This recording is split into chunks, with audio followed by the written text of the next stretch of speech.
I think there's a comfort zone. We return, I guess, over 90% of our scoring.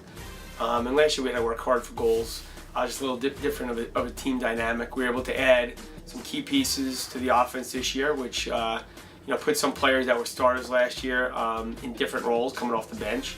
So we were able to add Kylie and Taylor and Sammy DeSalvo into our offense. So that I think when you're adding three key parts into your offense, there's going to be a little bit of an adjustment. On top of that, I'm not sure that the weather up north in the preseason was something that really helped us. So I think our hands are starting to heat up. I think we're showing consistently we're starting to play some better offense. I think the offense has really been improving as each game goes on.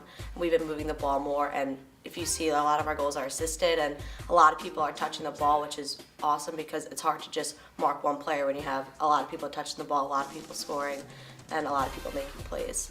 I think that when you break down into what makes players go, I think when you look at a player like Kylie, and there's other players in the country that are, those high-level players, they're not one-trick ponies. It's not a kid who has to do this to be successful. It's a kid that can kind of, from game to game, her game can change, her game can emerge. One of the things that I've seen out of her is her ability to make the players around her better. So I think she can kind of do it all, and I think when you look at the elite players in the country, I think their ability to do things in different ways is what sets them apart from other players. On defense, over the past 3 years, we've all been together. We all work together as a unit. We all slide, have each other's back, and since we have that kind of relationship, we all work hard for each other. We do it for each other, and that's why it works for us.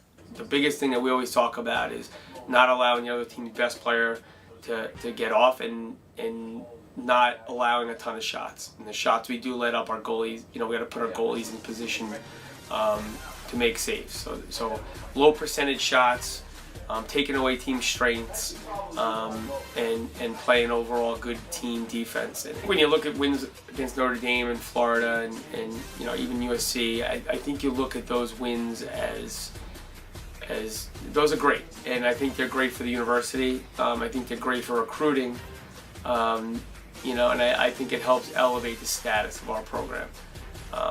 When you look at the Florida game, a team that is, perennially in the top 5, or 10, I would say most likely, most of the time they're in the top 5. It's one of the top programs in the country. Really great coach, great players, unbelievable facilities. For us to go down there in their place and beat them there, that's a special win. That's a win our kids will remember for a long time. Our program will remember, for a long time. Notre Dame and Florida are huge wins for us. I think a lot of teams underestimate us, which is good for us because we are a great team. It definitely pulls us up in the polls, and we just have to stay humble and keep working hard because I think we can make it pretty far this season. Moving forward, I think those help you RPI-wise and your resume when you go into the postseason. But most importantly, moving forward, I think it's gonna make a big impact. Locally, Long Island lacrosse-wise, great buzz, in the community about our success against some of those big programs that do recruit Long Island really heavy.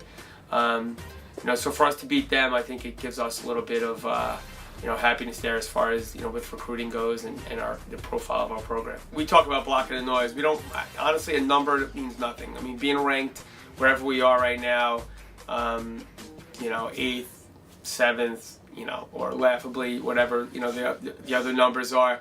That doesn't mean a thing. It's where you're ranked at the end of the year. We talk about goals of the program. You want to make the NCAAs. You want to play a home game in the NCAAs. How do you do those things? You got to keep winning games. Once we think we're better than we are, we're setting ourselves up to lose. And as a staff, we will not. I can tell you, I personally will not allow that to happen. And our kids they're all in. They bought in. We are all about our focus. We try to block out the noise. We try to just worry about what's in front of us. We don't underestimate anyone. Every game's a huge game. Our focus is one at a time. We told our kids the second you slip up, you're going to prove everybody right. And right now our objective is to prove everybody wrong and just becoming the best team we could be from this point on.